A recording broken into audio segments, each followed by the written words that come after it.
Le CSA a reçu cet été son 300 millième mètre cube de déchets, l'occasion de faire un point sur l'histoire du centre de l'Aube. C'est avec ce colis stocké depuis le 27 août que le centre de stockage de l'Aube a atteint 300 000 mètres cubes de déchets radioactifs stockés. Cette coque en béton fibre, qui contient des matières plastiques, caoutchouteuses et ferreuses, vient d'un chantier de démantèlement à Marcoule.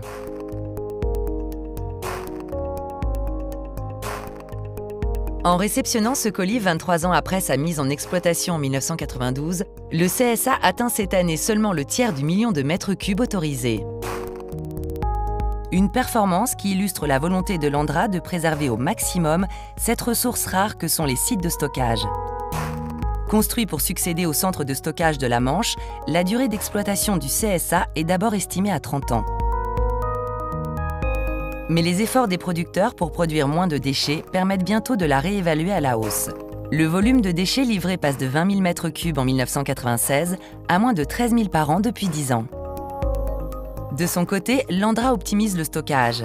Des techniques de réduction des volumes sont employées lorsque la nature des déchets le permet, comme le compactage mis en place dès 1993 ou encore l'incinération.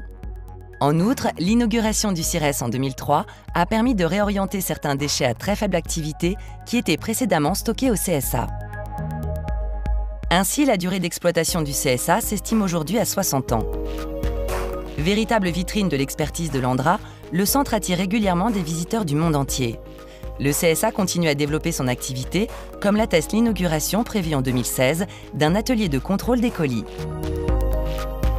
Bref, 300 000 m3 stockés en toute sécurité en 23 ans. Ce qui laisse de nombreuses années d'activité aux 180 salariés avant que les ouvrages ne soient recouverts par la couverture végétalisée actuellement en expérimentation. Le centre entrera alors en phase de surveillance.